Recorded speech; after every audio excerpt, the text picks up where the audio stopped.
like, I want to bring light to the fact that, like, you know, people who really get deep into drugs, like they take like psychedelics and whatnot, they know that like what you see in front of you is not like exactly reality. You know what I'm saying? Yeah. So like even you hearing the Morgan Freeman voice, I heard the same thing tripping out in 2020.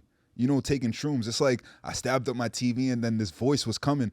Oh, you're smart. You should go be in the CIA. Da, da, da. Yeah. So there's something similar happened to you? Yeah, like it's telling me high Right. things of myself. So I'm like, this can't be wrong. This is my like Right. intuition. It's your higher being. It's obvious that there's something more going on than we see. Yeah. But when you bring it to traditional families, they bring it to you know, she's going crazy. Yeah, they try to like define it so quickly, and it's Right. not so easily like to define.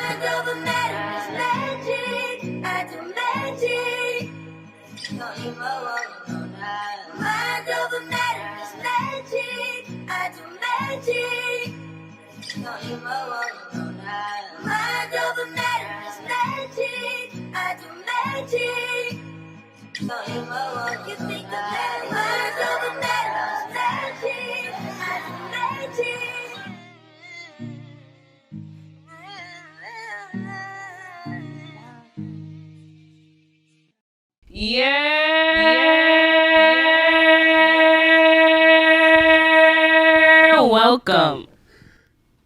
Welcome, my brother. Thank you for having me, my sister. Welcome to Mind Over Matter, baby. I'm your host, DEJA Wallace, and if this is your first time joining me, welcome. If this is not your first time joining me, shouts out to you. I appreciate you. Thank you for joining in, and get ready for episode 51 of Mind Over Matter, baby. Kick back, relax, and enjoy this episode.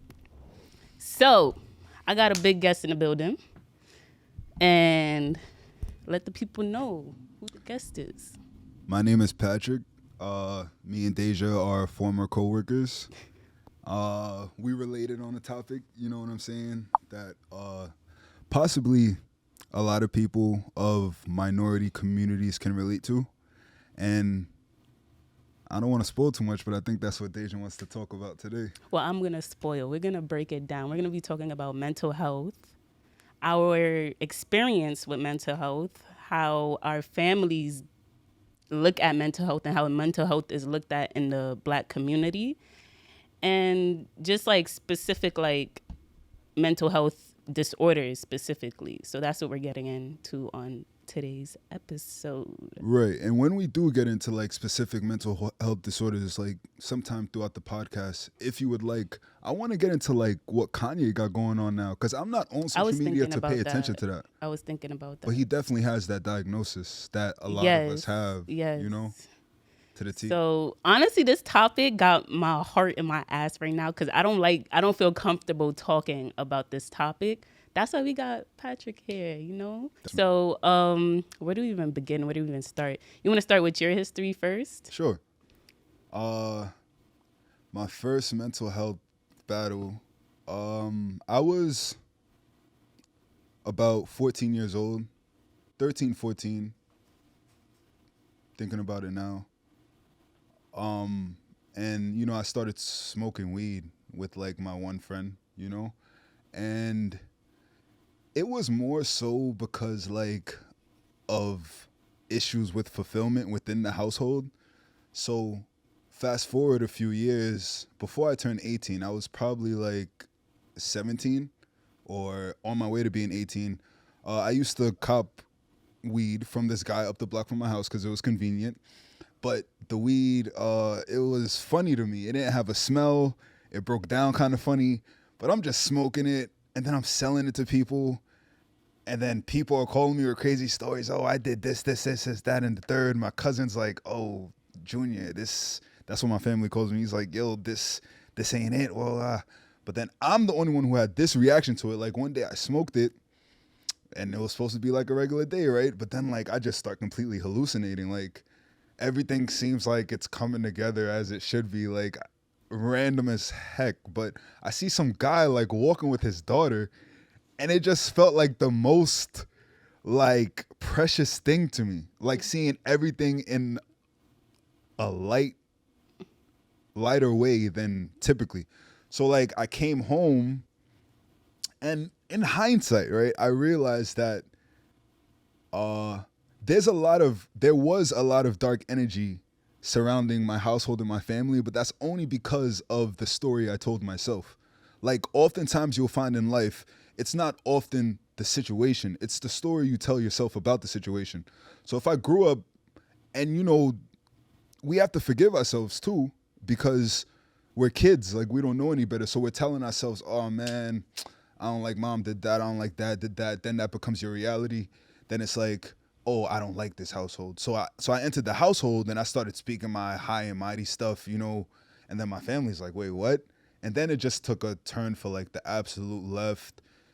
And my family just didn't know what to do. You know what I'm saying? Like even now to this day, like I have to come to terms with like, it was a bunch of my grandmother had 6 daughters. My grandfather got boys, but like they in Jamaica and then they over here and over here. But like all I know is my aunts. And like when you dealing with, I was always tall. I was bigger than this before. So when you dealing with a kid that's over 6 foot and 200 pounds and he's just raging and you don't really know what's to come next, even speaking about it now, it's like, it's enlightening because it helps me understand that they really didn't know what to do. Like, I don't think my family would just call the police on me just to call the police on me. So that's what they did. They called the police. And then the ambulance came. And there's a system out there with the mental health institutions, right? Like, once you get in there for an issue, they're going to try to put you on medications by the time you get out. And basically, every time you stop taking the medications, you get like what they call almost like a double relapse. Like the symptoms come back 2 times worse. And it really does happen like that, But, and then every time they get called back to the house, as soon as they hear like, oh, he's on medication and he wasn't taking his medication, come with us. Yeah. Come with us. Yeah, they got lunch over there. You'll be fine. You'll be out of there in an hour tops. Yo, I'm there for 30 days every time. One time I was there for 3 days. But usually people will be like on the 72-hour hold. That was really never me. Because by the time I'm in there, I'm just like, yo, where am I? Like, who are you? Yeah. Like, get off of me. I'm fighting staff. I'm like. So I had like, it's crazy because I had like a very, very, very similar experience smoking weed at a very young age. My parents were very strongly against that, okay? When I say very strongly, it's not no regular shit. Like, when they caught me for the first time, it was a recording on my phone because my mom went through my phone and found it. And we went to my aunt's house and they tried to pray it out of me. They had holy water. They was slapping me in the face with holy water. It was a whole thing. Wow. That's how bad it is. So like you said, like the story we tell ourselves could have even triggered that episode for me, or like mental breakdown, whatever y'all want to call it. So 1,000%. That like belief that weed was so bad for me, I believed it. I'm 16. I'm like, dang, like I really believe weed is this bad for me. And they telling me stories of people going crazy. This cousin in Jamaica went crazy from it. Yeah. This person went. So in my head, that I feel like that triggered it. So I remember it like it was yesterday because it was when Donald Trump was elected. Really? It was the day Donald Trump was elected. It happened for 2 days. I was going through this episode. That was pretty recent. That's why I say. Yeah, 2017. Wow. Okay. Cool. It was between 2 days, the day before and then the day he got elected. I remember I was like, basically my mind was racing and I didn't know why my mind was racing. So I basically told my parents like, yo, I got laced. Like, I don't know why my mind is racing. I got laced. That's the automatic, like, it made sense to me at the time. So now I'm like, okay, I got laced with PCP. Mind you, I don't know what PCP is. It just sounded like something realistic. Right. So I told them that and they were like, oh shit, like we got to go to your school. We got to find out who's selling this. We got to get to the bottom of this right now. So they scheduled an appointment to go to my school. And I think it was like it was inauguration day. The appointment was. I remember feeling like, yo, the world's about to end. Like it'd be like that. Obama's gone. Like they really elected this guy. Like I felt like I was in a movie. Like totally. I literally felt like, you ever watched The Truman Show? No, I have not. I literally felt like that main character where everybody knew my problem, which is like so like crazy to think. But like I thought everybody knew my problem and basically I was on a mission to like, I thought I was like just like in this reality TV show and everybody knew DEJA, and I was just like, it was just very weird day in my life. And basically they went to the school, they met with the guidance counselor, they were trying to figure out who's giving weed, and I had to write a statement. So on the statement I wrote laced me, and then I crumbled it up, I threw it out, and I kept writing laced me, and I couldn't get my thoughts out properly because my mind was racing. And I basically ended it off with weed is trash and he laced me, and I gave it to my guidance counselor, and she gave it, my parents started looking at it and they just shook their head. Mind you, my parents haven't been to that school. That was my senior year. They haven't stepped foot in that building. Probably my mom stepped foot in the building once, but my dad and the school looked so awkward to me. Like, it really was like, I felt like I was going through like an episode or something. So then basically they gave the statement. They was in disappointment. Like, they were like, yo, my daughter is crazy. Like, we're never getting her back. They just gone. This is what happened when they smoked the weed. This happened to my brother Mikey. This happened to this they talking about, and then compare him in front of me. So I'm really thinking I'm crazy. Like, it's over. My parents saying I'm crazy. Yeah, I'm crazy. I feel like a mad woman. And my consciousness sounded like a narration. Oh yeah. Like, that's what even told me I got laced by Peace P. It sounded like some Oprah Winfrey shit. Like, it was like so vivid, and everything was so like amazing. Yes. It was like, yes, DEJA, walk this way now, walk that way. Like, it was so yes, like on some Morgan Freeman like narration type shit. So there's a few things there. Like, first of all, like, despite of what you may think of those 2 days now, like, listening to you talk on reflection of my situation, like, that is literally the best that your family could have done with what they had. You get what I'm saying? And two, you actually might have been laced, because regular THC is not supposed to do that to you. But I didn't smoke those 2 days. Interesting. So it could be like I think I psyched myself into that psychosis. Possibly. And it could be like predetermined by genetics. You never know. And like, thirdly, like, I want to bring light to the fact that, like, you know, people who really get deep into drugs, like they take like psychedelics and whatnot, they know that like what you see in front of you is not like exactly reality. You know what I'm saying? Yeah. So like, even you hearing the Morgan Freeman voice, I heard the same thing tripping out in 2020. You know, taking shrooms. It's like I stabbed up my TV and then this voice was coming. Oh, you're smart. You should go be in the CIA. Da, da, da. Yeah. So there's something similar happened to you? Yeah, like, it's telling me high things in myself. So I'm like, this can't be wrong. This is my like intuition. It's your higher being. It's obvious that there's something more going on than we see. Yeah. But when you bring it to traditional families, they bring it to you know, she's going crazy. Yeah, they try to like define it so quickly, and it's not so easily like to define, because like this is my experience. Right. And I ended up running away from them because I thought like I failed them. And I felt so disappointed. And they had to, they started printing out pictures, posting it on the trees and shit. Amber alerts looking for me. Meanwhile, all of this is happening. I'm literally like just walking downtown Brooklyn, up J Street, up Metro Tech, like wandering around. How's your mental space at this point? I'm going like batshit crazy. Like, every person I see, like, I'm telling them some wild shit. Like, I remember J. Cole had dropped a song called Deja Vu. I was like, J. Cole wrote a song about me, and it's Deja Vu, and it's all about me. And I was like just tweaking. Like, I was like, yo, but the way things line up when you have an episode, like things like that, Deja Vu, like you be wondering, like, really, what is it? Like, one time I'm tripping on the floor randomly. You know how construction workers just put random numbers in the sidewalk to mark whatever they got going? Yeah. Son, it says 8/25, my birthday. I'm walking stuff like that. It's real freaky deaky when you start and talking then I'm about wandering and I look up at the street name is Dean Street. That's my father's name. And I'm like, yo, you see? I'm a disappointment. Like, everything was just lining up, and it was so weird because they were looking for me. So when the cops are coming to me, they're dead ass looking for me.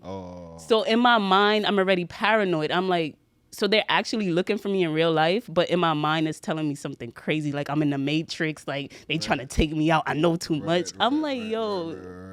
And basically, it ended off with the cops finally getting me and bringing me in the ambulance, and they sedated me, and I woke up and I was calm and everything was good. But looking back at that day, this is my third time ever like saying this to somebody. Looking back at that day, it was such like an awakening. Like I had to go through that. I bet, and thank you for sharing it with me. But I truly 100% believe it was an awakening that like the person you were before that episode is not the person you are today, and the person you are today is smarter than the person you were before. Like, you know, I just, you know, I try to find positive in what like traditional Caribbean families do, and they do what they know best to like keep their children safe, you know what I'm saying? But thank God you're still here, I'm still here, and we both know that that was literally like some type of spiritual awakening. Yes. Like you don't just get up because I didn't smoke. Right. So I had smoked like 2 days prior, but I was a heavy smoker. Like I was smoking before school, after school. I should not be saying that. Copping from the same dude. Like I was smoking so much in high school, and it's crazy because they didn't know the whole time. I never got caught. It was a video that I might have to cut this shit out. But are you still hiding it from them? Hiding? I would tell them it's legal. Like, I always tell my grandmother now, go talk to Joe Biden. Like, I have nothing to do with this anymore. Literally, like. Yeah, you're right. I'm hiding it. Congressman, all of that, like, it's out of my hands. Like, we got to be the first generation to push weed almost like it was alcohol. There was a point where alcohol was illegal. It was looked at, oh, he's drinking alcohol, my God. Now, look, you walk down the street, you might find somebody drinking a beer at the local bar. Yeah, of course. So we got to be the first ones to be like, yo, puff, puff in the street. Even though there's still a degree of shame there. Like, am I the only one? Yo, heavy. What? Like, I used to, I would not. I mean, I air my shit out too much. But when I used to smoke weed, especially in, I can't say that neither. When I used to smoke weed, well, I still smoke weed. I'm sorry. I'm trying to talk about it. Cut that up too. But anyways, I used to get paranoid when I was in high school smoking weed because of them. That's where the paranoia came from. It could be like that too. And it's like you're smoking with the intention of trying to hide it now. Right. So that puts you in this mental where it's like, I can't even like enjoy it. Right. I'm always trying to hide it. Eye drops here, putting gum, spraying myself. And it's like, I'm going into it already anxious. That's making for a bad high. Interesting. And that kind of played into the psychosis because I was already, like I said, I was sober those 2 days. I don't know if to this day if I was laced or not because the people that smoked the weed with me were just fine. Right, right. So I think it may have been something mentally, like I don't know, like a breakdown, like a real breakdown. And I blamed it on weed because that's what I believed at the time. Right. And it could have been a combination of things. Like even the fact that everybody you smoked with is fine. You're the only one that had this breakdown, breakthrough, whatever you want to call it. It's just very telling that like there's a bigger picture out here. You know what I'm saying? Because it didn't happen to everybody. It only happened to you. And like I said, you are smarter than you were going into the trip. You know what I'm saying? Yeah. And it's crazy, like, I don't even call it a trip. That's why I call it an episode, because it literally felt like I was in an episode. And I heard somebody explaining their episode, and I'm like, oh, what's an episode? I'm like, oh, that's what it is. That makes sense. It sounds like more like what that episode. Was. Right. It was an actual, like, episode. And I remember it. People who go through, like, laced events, like, I spoke to people that were laced, and they don't remember it. So I remember that shit vividly. So I'm like, what was that? Like, I was sober. That the world will never know. Exactly. Right. But I think like, all right, God, Jesus, whoever you want to call him, the 11th dimension, like he humbles you in that way. Like maybe you're not supposed to know what it is. Maybe you're just supposed to be thankful that you here today. Yeah. Got your little Jordans on, and you a better person than you was yesterday. Like word. Sometimes I don't like to think about it too much because, like, it'll drive you bonkers. Like sometimes I be on the train. You be on the train too. You see people. They go, they don't know they left from their right, and I feel like they all started normal. Yeah. And just like they had and that's another thing we should all appreciate about our family. Like they never gave up. Like, you literally have families, they'll be like, yo, I'm sorry, dude, but... yeah, you gotta go. You're doing too much. Yeah. And that's how you see these people, yeah, wildin'. Yeah, so, man, this is another reason to be grateful for my family. Yeah. Speaking it out loud. Yeah. Word. And the thing is, I was going through a lot personally. Like I told you, like my best friend, I've seen them in a mental institution. Right. I've been seeing my best friend in a mental institution for 6 years consecutively around the same year annually. So that probably played into it too. I was too young to experience that. 1,000%. So that could have played into, I went through a lot. So that could have been like just, we don't know what's in, like, we don't know a lot about the brain. That's the thing that I realized too, is sometimes we try to like diagnose something and we don't really know what we're diagnosing. 1,000%. You could like overgeneralize. Like I even ended up going to a therapist. They said, "Oh, I have anxiety," because around that time I had like this burning sensation in my skin. Anytime somebody touched me, it felt like I was like, it was a burn. It was really painful. I couldn't even sleep when I was feeling that. And they said, "Oh, you probably have anxiety. You probably have anxiety." I'm just like, what the fuck? What are you talking about? You go to people in the church, they say Satan is on you. So it's just it depends on who you go it's just to. a perspective. They'll be like, "Oh, you need to pray it out of you." Yeah. And, you might just close your eyes and pray, and the burning sensation might go away.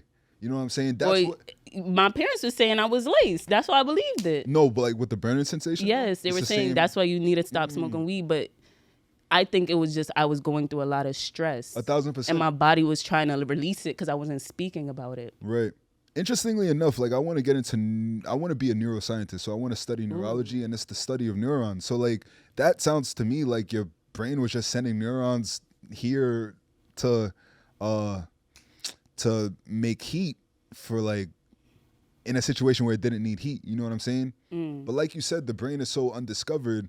It's almost amazing how we've been studying it for like hundreds of years and still there's regions in this little brain of ours, that haven't been discovered. The billions of neurons in there. Exactly. And it's crazy how some of these, not therapists, but like psychoanalysts, like what's the name for them? That gives out the drugs to the patients. Okay. So you have psychologists. Not psychologists, psychiatrists. Or psychologists. No, psychiatrists. So it's a psychiatrist. The ones that give out the drugs. Psychiatrists. It's crazy how they go to school and they, like you said, a lot of the brain is undiscovered. We're only on the third version of the DSM, which is the mental book, the pamphlet they have to find. We're only on the third version of it. They're always constantly updating it.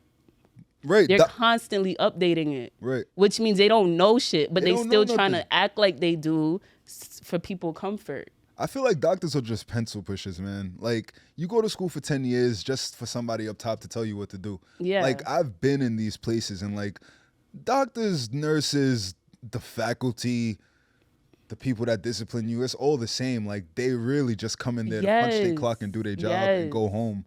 Like, there's someone at the top, like, I don't know if it's a hidden agenda, but I will say, like, yo, you look in these mental institutions, it's minorities.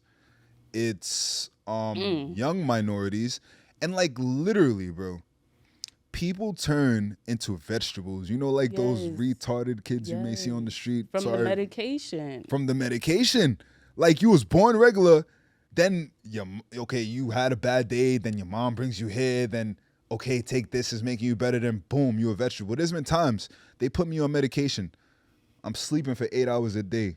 In the day. Then I'm sleeping for 8 hours at night. Mm-hmm. I'm waking up, my grandmother's just like, wow, you could sleep for that long? I'm like, hey, I don't know. I'm on these medications, right? Mm-hmm. The amount of stuff that happened to me on these medications, I could definitely see why some people just go far left, far vegetated state. Yeah. Just off of these medications. Because they aren't self-aware enough to know that that's not them. Because I've seen my best friend on the medication and she or he was just very like not themselves. I bet. Like I looked at them and I'm just like, yo, who is this? Like you literally look different in the face. Face is swollen from it. You have physical sensations from like these medications that's showing on you. Yeah, you look chubbier. Zoned out. Yes, I'm just like, yo, what is this? Yeah, it's a real interesting field, man, that I would love to get into and just help our young black people, because I really don't believe it's actually said diagnosis. I believe it's more of a nurture thing than nature. Because I have literally the kid right across the street from me is going through the same thing I'm going through. Mental, every time I get up, there's like 10 police cars on my block for this one kid just to take him to the hospital. Same experience, yeah. His mother just don't know what to do, whatever. That's a different story. But I'm like... But that's like so traumatizing. OD. Seeing people hold somebody you love down, calling them... And then once you call them crazy, it kind of... Like you said, if you believe it, I would hope that person don't believe it. Right. You know what I mean? Because if they do believe it, then they're going to move off of that. It's true. It's true. And the way the system works, like, for one little kid, they would come with, like, 8 police. Yes. 1 riot shield. But everybody, like you said, you were, like, a 6 foot... You've been 6 foot for a minute since you were in high school. So imagine how they're going to deal with you now as a black man, big black man. So 1,000%. One thing I'd like to point out is, like, one psychiatrist told me, like, that man used to tell me from the beginning, from the first time I got laced, then I came out, then my mom bringing me to him, I'm zoned out on medication. I'm like, He's like, yo, bipolar, because that's what I was told I have. Bipolar with manic symptoms, it's your superpower. Never forget him telling me this. And he always took me off my medications. He looked at me. He said, nothing wrong with this kid. I'll take him off. Word. And then, like, there was a point where I kept on going back to the hospital, so he couldn't risk his licenses to keep on just saying, like, okay, there's nothing wrong with this kid. Because maybe there was something wrong with me, you know what I'm saying?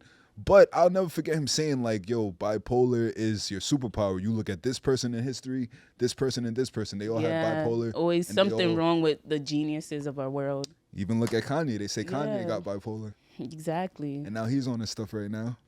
And then the thing with people that do go on that like rant, the phone could be like something that's like very... I think they should not go on their phone when they're in that mental space. Right. Because even when I was on my phone during that time, like, I wanted to post so much. I wanted to like comment on everything. Like, it was something in me that wanted to like, I don't know, kind of like whistleblow in a way, or like wake people up. OD. I bet if you screenshot your posts from that time, it's just rants, just like my boys Kanye's going through.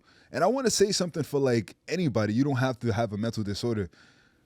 You don't have to post everything you feel. You'll find that thoughts are like bubbles in your head. They come, they pop, they go elsewhere. They come, they go elsewhere. You're thinking about the next thing. Like, just because you think something don't mean you have to like post it on social media. Now, when you take somebody that has like bipolar, I feel like that's just ramped up. Because I've been there too, like posting. You see Kanye, NPCs are getting me. Like, what are you talking about, bro? Yeah, he's literally having a breakdown and people are there debating about it. The man is not okay. And this is the thing about minorities. I'm not going to single out black people. I would like to, because I'm black and I would like to talk for my people, but minorities, like, we have to stop reacting to everything. Yes. Like, Kanye's going to go back to being a billionaire in about 2 to 3 weeks. You're going to forget about this. Maybe Nicki Minaj, Cardi B, and Sweetie will be beefing. And, like, it's just on to the next distraction. Like, yo, do we not have a need to, like, rebuild our family structure? Is there not a need for the black nucleus family to make a rebirth? Like, why are we focused on nonsense? Because it's trendy and everybody's talking about it. Why are you not talking about it? Totally. And I get that. And you just have to break away from it if you want to. Like, one thing my aunt did when we was younger, she never played BET. Really? She never played BET. Childhood. What? But check it out. Because look how BET portrays us as black people. Yeah. Every time dramatic, problematic, husband cheating, Tyler pushing Perry. Dope. Yo, pushing dope, menace to fucking the streets bitches. Too. Man, yo, you name it. Everything that we're literally doing today. And, yo, you sit down with some people, that's not the case. Like, you'll find that, like, a lot of people are just wearing a mask. Like, my mom would be the first one to tell me, like, yo, sometimes when I'm talking about stuff, she'd be like, I know I'm just talking to the ego. I know I'm just talking to, like, a mask, like a covering. Because, like, yo, I sit down, I listen to Future, Migos, da-da-da-da. Then I turn around, I'm selling weed. I'm blasting this shit in the car. I feel cool as fuck smoking my weed. It's like, bro, like this shit, like you could sit there and be like, oh, it don't influence me all you want. But like, yo, at a certain point, it will start to literally just engulf itself in your train of thought. Yes. It does influence you, but it's not going to you're not going to realize that because you're you. Totally. Until you step outside of yourself and you realize that it's happening to you.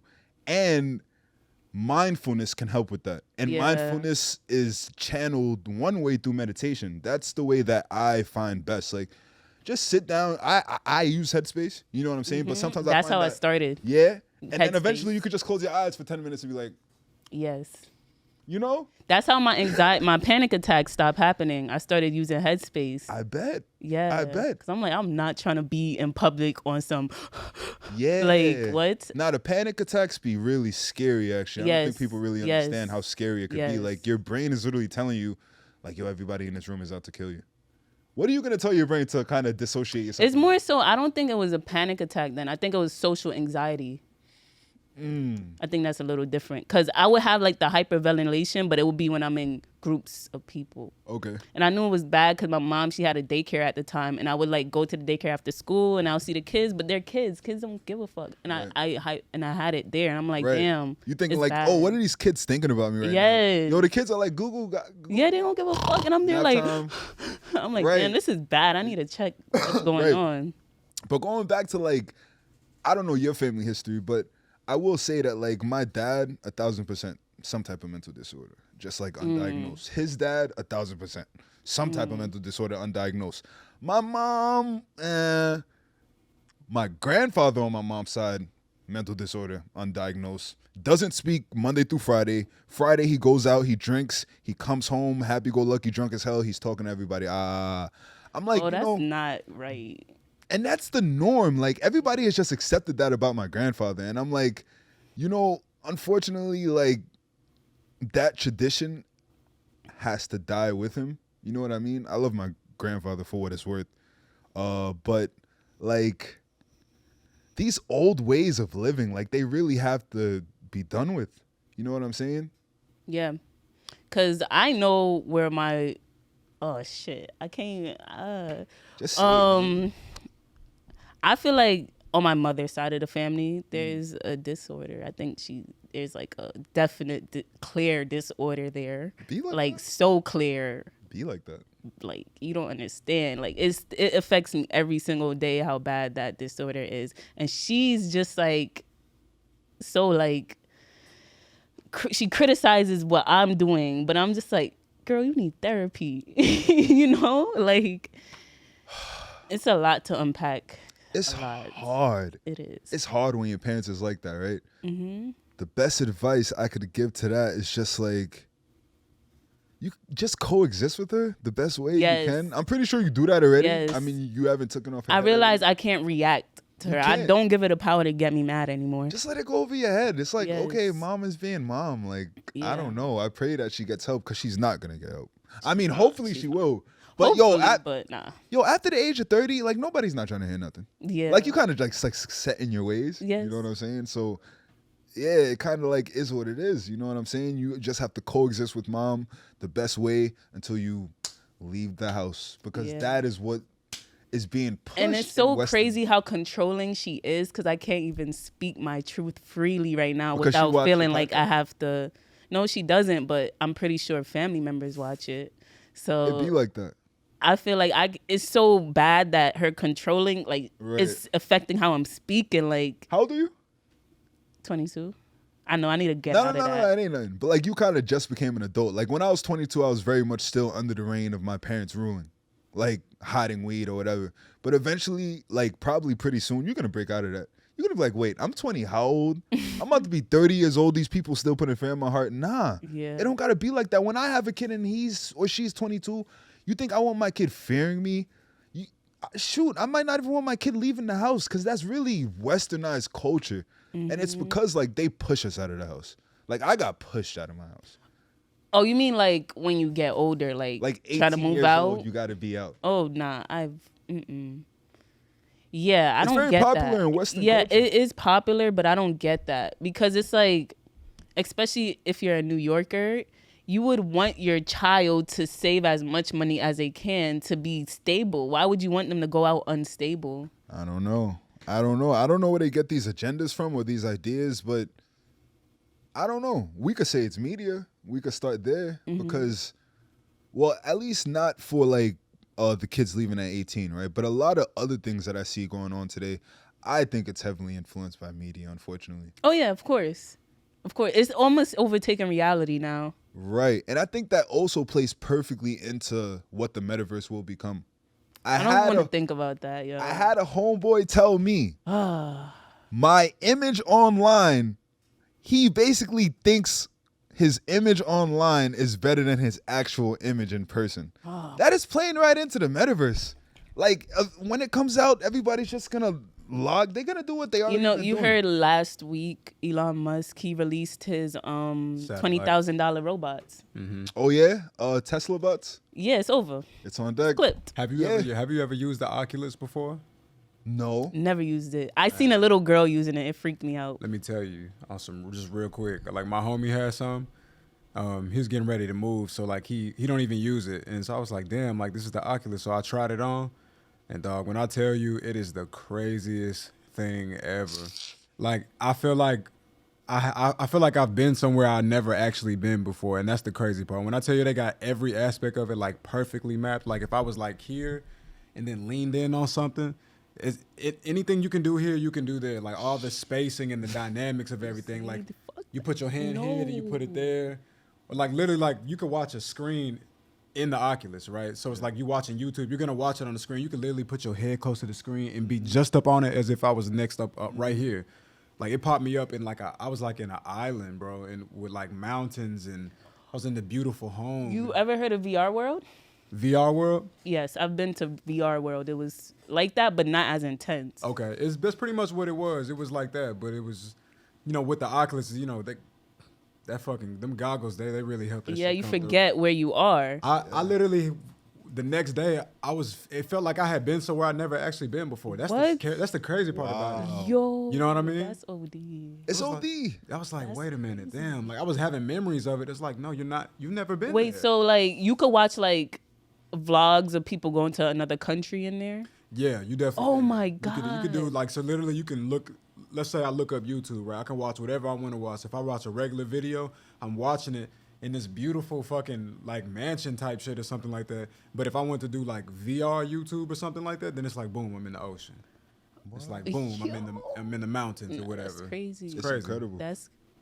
It's amazing at first, like how Instagram was amazing to take your little pictures of your food, but then it's like it's a thin line. It takes over. Thin line. It's a thin line between reality and these social media platforms. Yeah, and it's like, oh my God, I don't want to think about that. That's a whole different topic. I will go so deep into that. You don't understand. Do you feel like your family could have been more supportive towards you dealing with your mental health? I feel like they could have just sat down with me for a day or two. I would have been completely fine. Like, drugs are not... I know drugs fuck up people forever sometimes, but like, and like I said, you never know when the person's in a situation, right? But really, in hindsight, all they had to do was like sit down with me, whatever for a couple of days. I would have been fine. But like, they just didn't know what to do. Yeah, and I feel like you. One of the main things that keeps sticking out to me is when you said that once you believe it, you move off of it. Like they would like put this kind of like stigma on me, like, okay, she was laced, she smokes weed, like she's a weed head, she's a pothead, and it's like, yo, I'm really gonna move off of that now. Yeah, especially if I believe that what you're saying to me, that's going to be my reality, and that's the craziest part of like how much control parents have on children. Yo, parents have all the control over their children. Like, let me tell you, like, I've been with people of other races, and like when I'm in my car, I'm smoking, I got tints. I'm behind my tints. Nobody sees me. I'm riding around with my friend of another race one time. Yo, window down, hand out the window. Yes. Oh. Yes. I'm like, oh, really?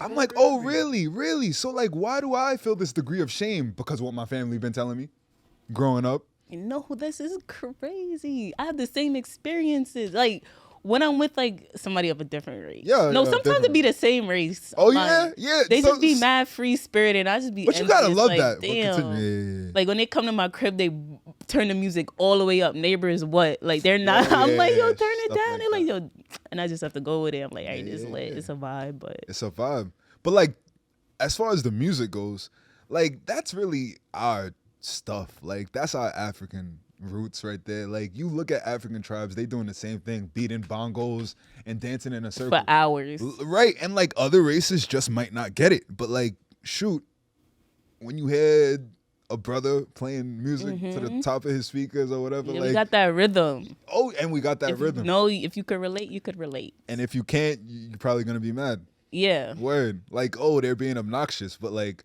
how about you not take me from my homeland? And we would have never had any of these problems, sir. No, for real. No cap. Some real gaslighting going on out here. No, for real. For real though. Damn.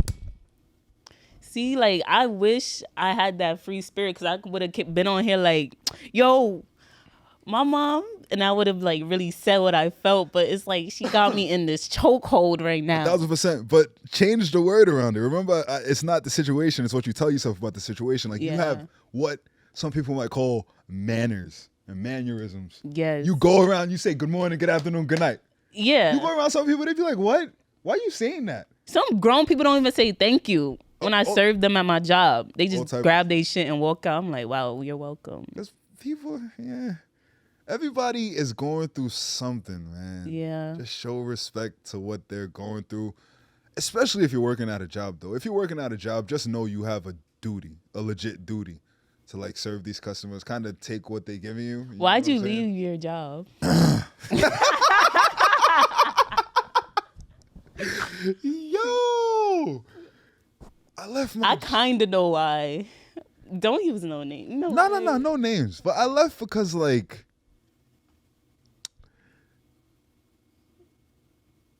First of all, I want to point out that... Can I say the name of the establishment? No, don't. All right. Don't. The restaurant... NB. The restaurant that we've both worked at, like... Cream of the crop establishment. Yeah, beautiful place, beautiful establishment. The owner is very direct, very personal. Yes. Church-going brother. Very awesome people that run it. But the people that work inside of it, night and day. Like, damn, you about to get me. I mean, there was just some like serious management issues that needed to be taken care of before I left. Before other stuff happened, like stuff needed to be addressed. Me leaving was just like the stem on top of the cherry on top of the top. Like me leaving was nothing. Like, and to answer your question directly, I left because like the people working there, like they would have drove me to drink. Like it was just getting very like. And I was hyped because the people working there now is a whole new lineup right now. I passed the restaurant and I see another tall guy in there. I'm like, yo, just like that. Yeah, they just replaced it with another dark skinned tall nigga. But they like I've been telling the owner or, you know, the management, like, yo, you need some different people in here. You know what I'm saying? Just different people. I hate when you go into a place and you can tell the person doesn't want to be there. That's what I'm saying. I hate that vibe in a workplace because it's like now you make it mean, right? Like feed off of you, and now I'm like, oh, what time are we leaving? Right, go energy on break. is contagious. Oh, and the day that I left, check it out. This was a situation like me and said coworker, two other coworkers, because I'm real like. I ain't gonna say above it, but like I really be like on some like third person shit. Like I see things for like. In a different perspective. I like to look at things from a different perspective. So like two coworkers, me, you know, in the back, you know, making what we make, the juices, whatever. Two coworkers, oh my God, why are these customers coming in here? Oh my God, they need to leave in front of the customers. Yes. So all I said was, said coworker, you know, just, you can't say that in front of the customers. You know, they're right here. Said coworker went off the rail. I'm getting paid to be here. You're stupid. Very what? Ghetto. You sound mad dumb. Yeah, what? very ghetto. I'm like, okay, no problem. Yeah. I'm like, yo. Set coworker told me she got shot in front of customers. Talking about, yo, this is my bullet wound where I got shot. I'm like, yo, this is ghetto. Like, that is bad. Like, and you're talking shit about customers while the customers are still there. You got to wait until they leave. That's what I'm saying. And then people were coming up to him and was like, oh, I'm not coming here if that person's working. Oh, yeah? Yeah. To the owner, don't it?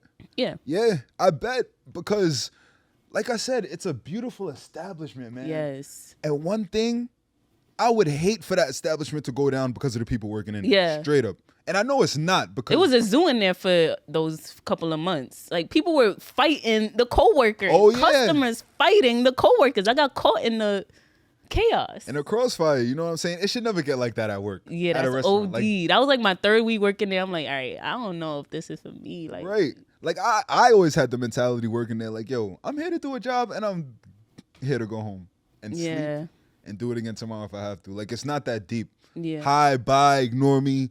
Yeah. I don't care. I get paid $15 an hour to be here, you know what I'm saying? I'm waiting for the clock to go and make my another 15.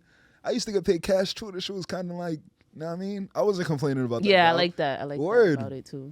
But, you know, situations happened and I'm grateful for the job, you know what I mean? Like I said, I'm in the area a lot. I pass. And, you know, good luck to the establishment, for real, honestly. No, for real. It's going up, though. That's what's up. It's going up. It deserves to go up, not go down because of people. Because I'm telling you, the game plan is mint. The game plan is like top tier. It can't fail. Yeah. You know, healthy food for our people, you know what I mean, that be suffering from high blood pressure and all type of stuff. Like, the plan cannot fail. The only way it could fail is through the people working in there. Yes. And I knew what a red flag. I know this is kind of thinking deep into it. Like, we did work at a healthy place. So even when the manager would walk in, if you had like pizza on the table, he'd be like, yo, why do you have that there? Like, hide that. Don't bring that in here. Like, you better put that in a box and cover that up. Yeah. And it's like the people working there, I know I'm thinking too deep into it, but they would like even complain about the food, like, oh, that fake chicken or that fake this and fake that. And you're getting free food. You could nourish your body there. Right. And I'm like, that shows your mindset. Right. That's just a reflection of your mindset. Right. You'll find that certain people, like, they'll just never have enough. Like, they could have been working at, like, the Ritz-Carlton, like, whatever big steakhouse. They would have been like, oh, the steak here. After a few times, the steak here is too chewy. Yes. They use the wrong cut of beef. Like, some people would just never have enough. And I think that's tied to a lack of emotional intelligence. That's all it is. Well, that's not all it is, but I think that's a key thing. And environmental circumstances as well. And environment and circumstances that lead to an even more lack of emotional intelligence. I didn't even know what emotional intelligence was until, like, I took a class on, like, wellness, you know what I'm saying, in college. People learn about it so late. I'm like, damn. I had an episode on that. Go to emotional intelligence? Yeah. Go check that out. But once you gain some of that, man, you're able to walk through a lot of situations in life with a clearer mind and a better perspective. Yes. And my son Cole, who was on the episode, he said that once you have emotional intelligence, it's like unlocking a whole new realm within this realm. 1,000%.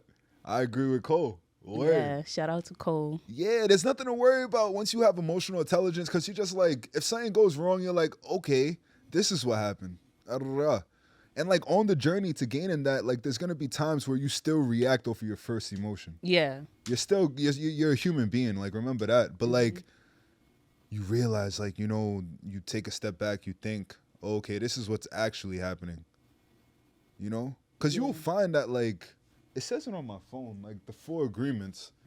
And, I love that book. Great book. Oh, yeah, OD.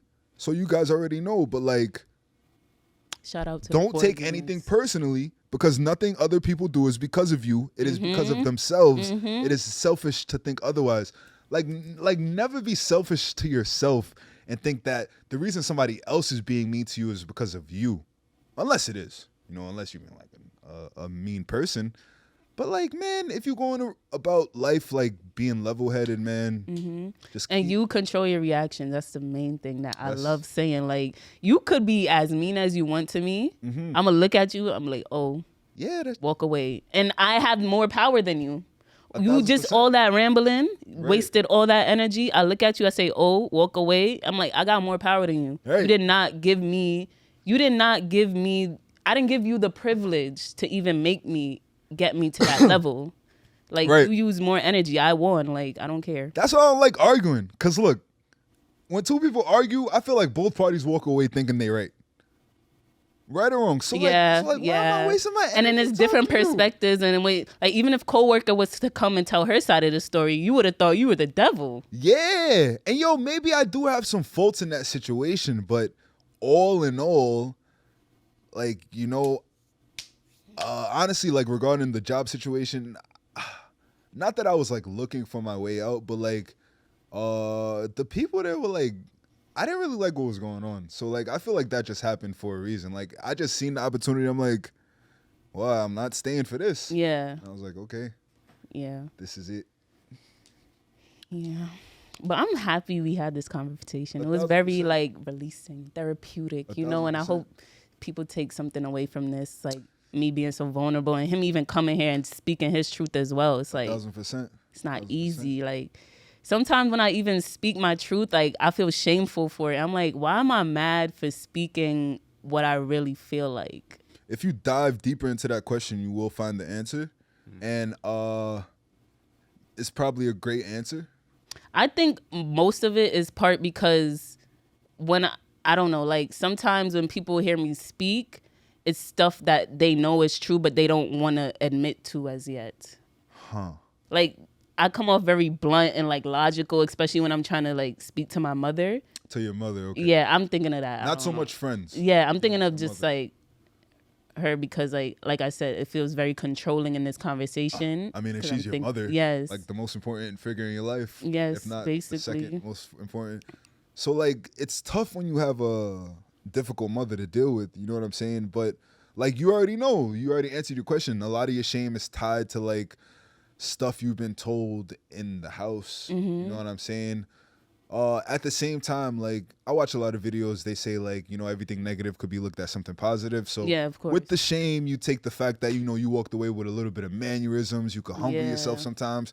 You're not like out here like said friend that's blasting music in the morning or whatever the case is. Like you have some morals to you, and like Yeah, of somebody course. will appreciate that one day. Yeah. But shout out to my mom. You still Yeah, shout out to moms, shout man. out to you. Yo, But bottom like, line. sometimes you gotta chill. Oh God, you here because of them. Like you here because of them. Shout out Yeah. to mom, man. Shout out Shout to out to my mom. mother. Shout out to mom. I look just like her. Oh, Yeah. sweet as hell. Yeah.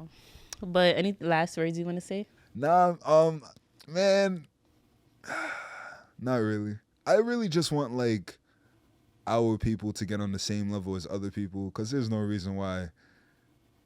Like I said, we react and we get in our emotions up. We already know how we get when we get emotional. And look at the power behind black people. Yeah. Yeah. Stop being so damn distracted. Look. When the Queen died, the movement on Black Twitter, the jokes, Yeah, the that was- movement. Kanye, the movement. Yes, Every time but no something goes movement wrong, towards something. there's a movement with us, man. Yo, they literally used us as the building blocks of this country. So just take heed to what's going on and kind of play a reverse Uno card on these people, bro. Yes. Word. But one person can't do it alone. 1,000 people can't do it by themselves. Like, it really is going to take a mass movement. You just have to pay attention to the right things. That's what it is. That is very We're too true. That distracted. is very true. And if you're bored, you're going to be distracted. You're going to open the phone and do different stuff. So I feel like an idle mind is the devil's playground. Just occupy your time, man. Yeah. Word. Facts. Facts. Write about it. Write about Read it. about it. Meditate about it. Yeah. You know what I mean? Go work out. You know what I'm saying? Oh, facts. Go find something to do for an hour a day. Yeah. Just get out the house. You know how many dark thoughts could come into your mind when you're just in the house? Yes. Yeah. Start a podcast. Do something. Start something to help people, man. They just helping people with this podcast, Mind Over Matter, I'm because trying. that's a fact. Yeah. That's offending. All right. All right. So that's the end of another episode. If you made it to the end, shouts out to you. I appreciate you. And tell a friend to tell a friend to tell a friend that it's Mind Over Matter, baby.